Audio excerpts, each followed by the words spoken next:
It's looping.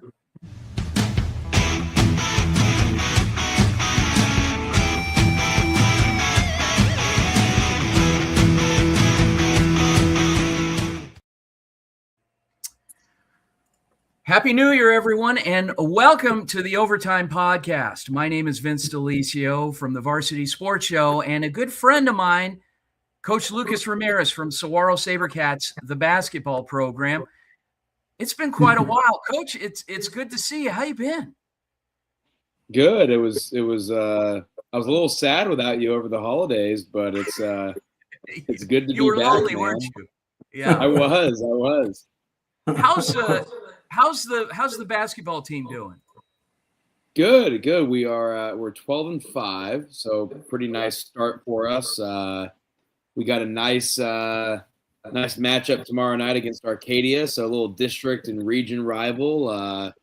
And they're a pretty good ball club. We're a pretty good ball club, so we'll see who shows up tomorrow night. But it should be a fun little stretch for us here with region play. And the first set of rankings came out, so we're fortunate to be one of the top 4A teams in the state, and probably a chance to sniff at some open division playoffs as well. So we'll see how it shakes out here these final few weeks. I can't wait, and we're going to be out there broadcasting that game as well. Tip-off 7 p.m., so our team will be out there, and looking forward to it. It's great to get back out, and it'll be great to see you and even get a little of the Coach Ramirez mic that we can get going during your timeouts, and so looking forward to that as well. So joining us on tonight's podcast, we have a special guest. He's a veteran of over 40 years of college football coaching, and he's got a new project he's been involved with the last couple of years. You may know him. His name is Tim Kish. Coach Kish, welcome to the program. Thank you, Vince. I appreciate that. I'm excited to be with you and Lucas. And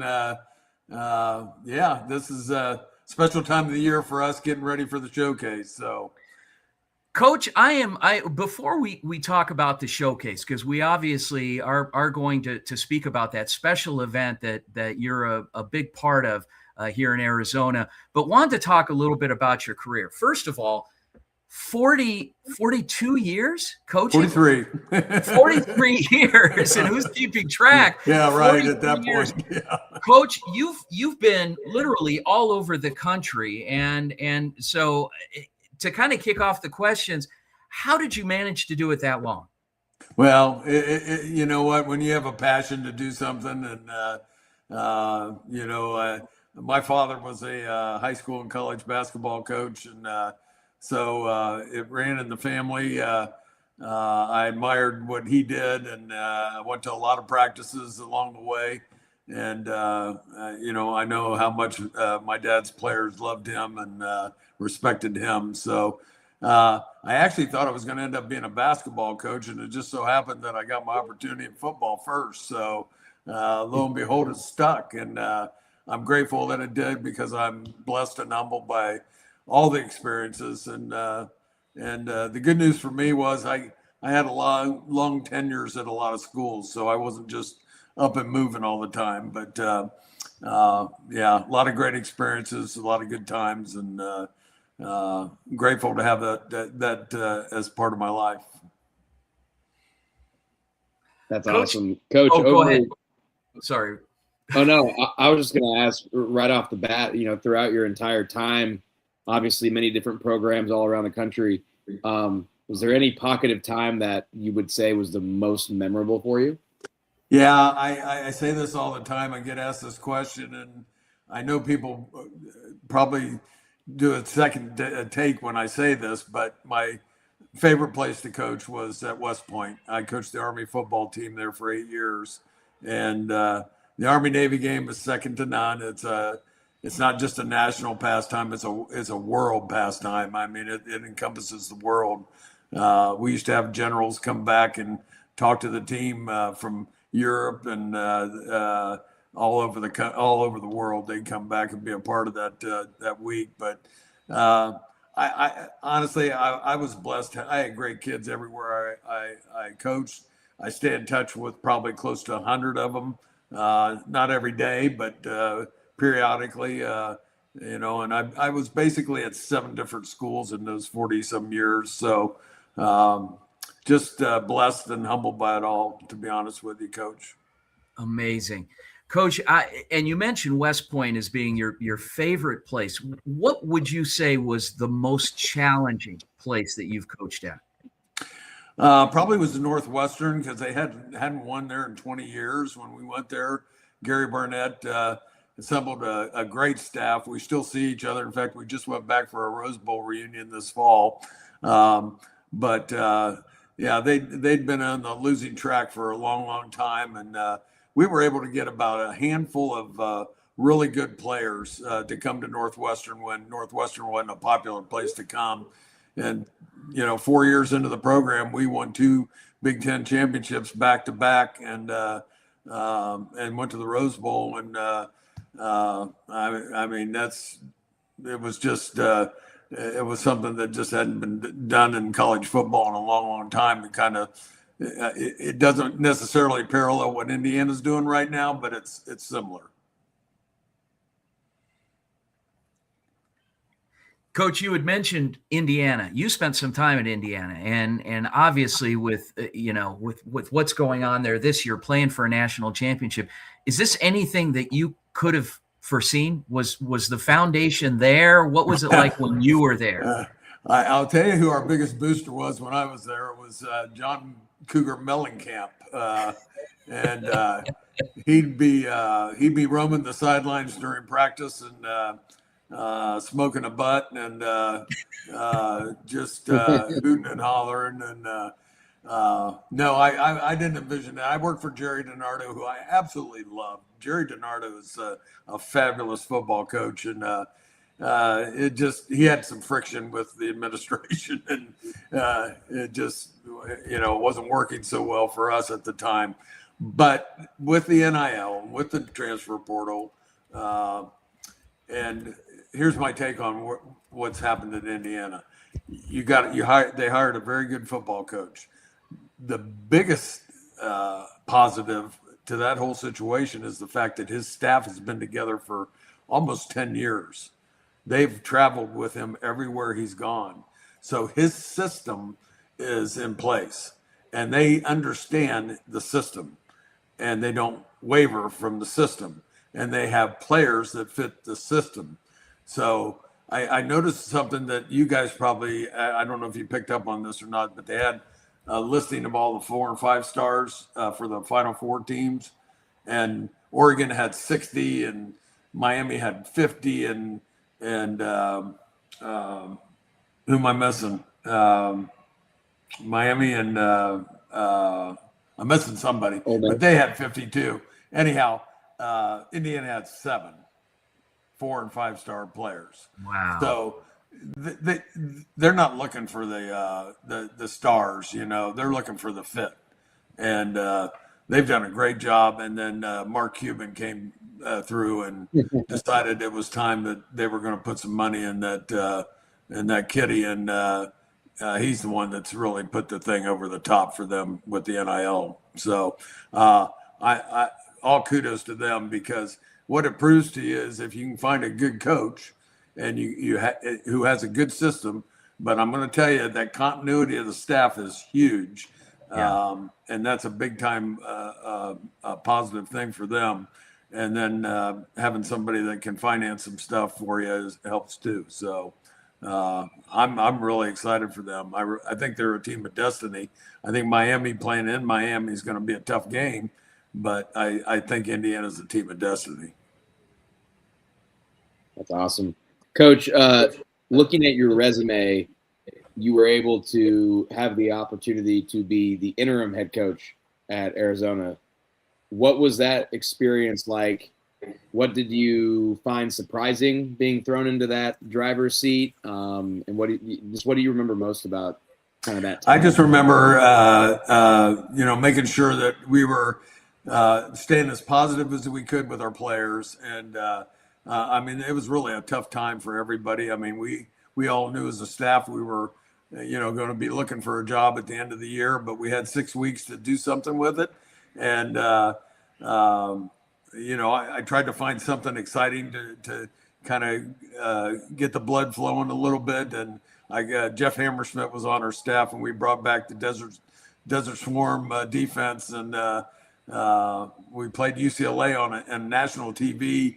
Our very first game when I took it over, and all I could feel bad, all I could think of was, hey, we got to play hard for Coach Stoops, because it was his program and we were part of it, and the kids felt that too, and it was a great experience for me. The coaching staff rallied around us and rallied around me and the players, and we really had a great 6 weeks, and so. As best we could, we left on a positive note, and we handed the program over to another guy, but that's okay. And that's just that's just the nature of the beast, They say if you're not let go somewhere along the line, you're really not a good coach. So we all have to face adversity somewhere along the line. Yeah. Guys, we are joined by veteran coach Tim Kish, and now the executive director of the National Football Foundation Southern Arizona chapter. When we come back from the break in just 60 seconds, we're going to talk about a little project that Coach Kish has been building up the last few years that is something that you are definitely going to be interested in hearing more about. Don't go anywhere. We'll be right back here on Overtime.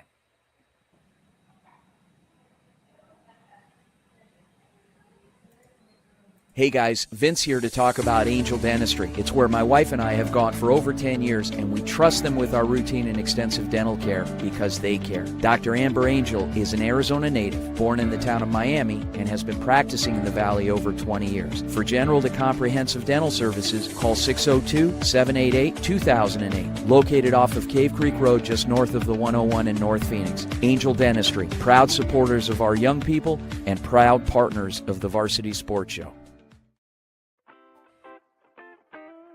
The Angry Crab Shack in Tempe, with an experience so good it remains indescribable, with something for every seafood lover.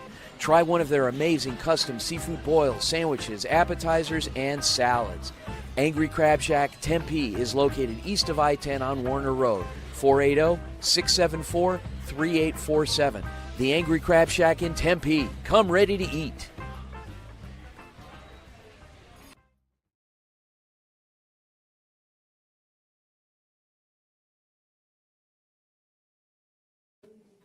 All right, everybody, welcome back to the Overtime Podcast.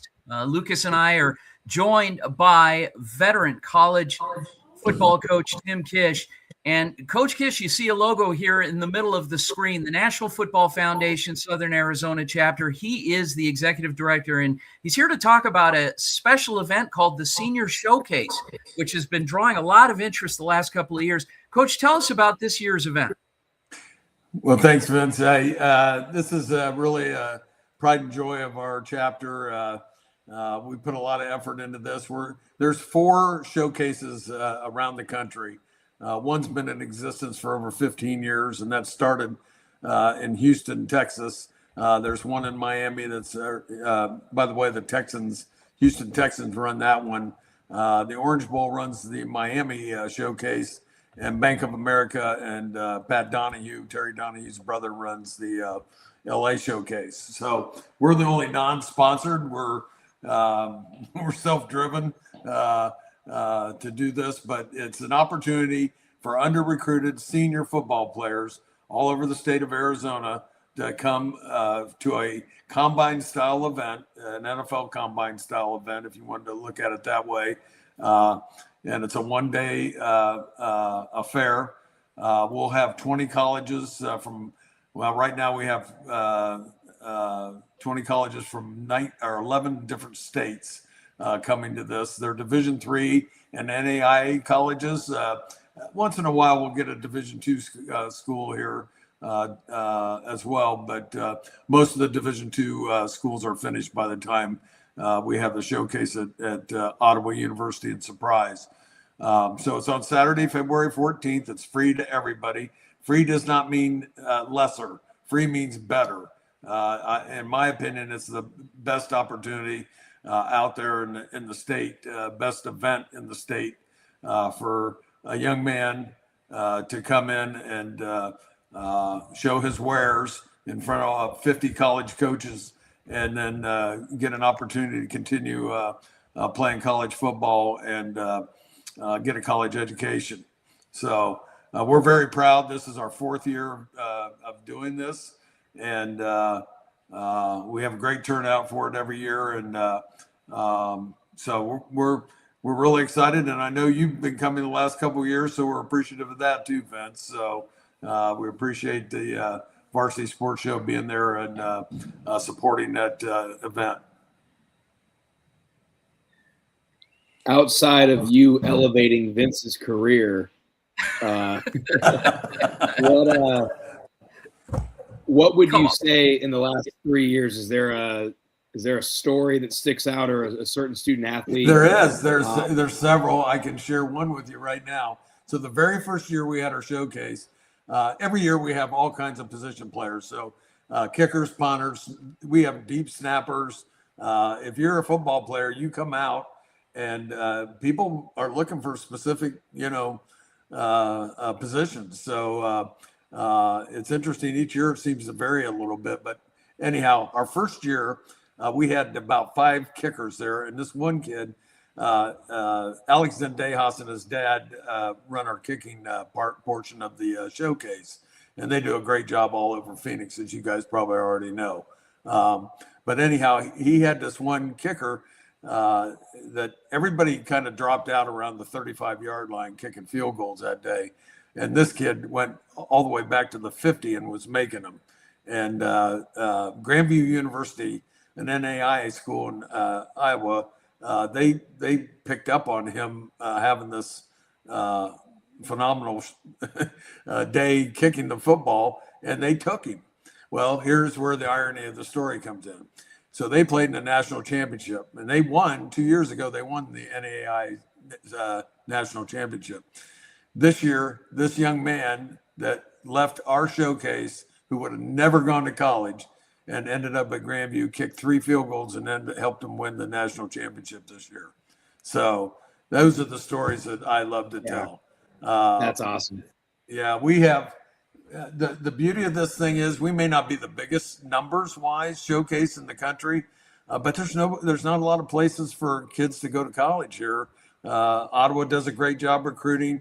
Arizona Christian, okay, but that's it. Other than the D1 schools. So all these colleges recognize that there's a lot of talent in the state that doesn't get picked up, and so we're really excited that we have this opportunity for these kids. And it's maybe it's last look showcase if you want to look at it that way, but it's a great opportunity. 1 out of every 3 kids that have come to our showcase in the 3 years we've had it have ended up on a college roster.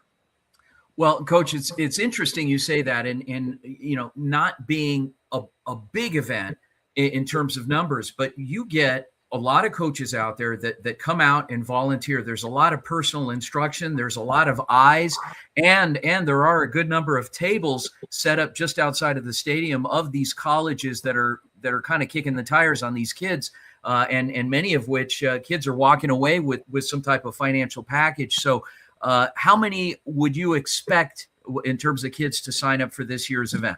Well, we usually end up getting over 100 registered. It varies where it goes from there, but that's usually about the number that we end up with actually coming to the event on Saturday. I understand things happen, and not everybody that registers is going to come, and there's a number of kids that end up committing before they come that were in the registration link, but that's okay. All we're trying to do is help them find a home, and we have some. We have over 300 years of coaching experience by position at this showcase. We got NFL players. We've got college coaches with 40 and 50 years worth of experience. We have 2 coordinators that have 100 years of experience in college coaching. Wow. So they're getting a lot of good knowledge out there while they're participating. The combine style event, what it means is that we test them in the 40-yard dash, the 5-10-5, and the L drill, which is a cone drill, and then we time them.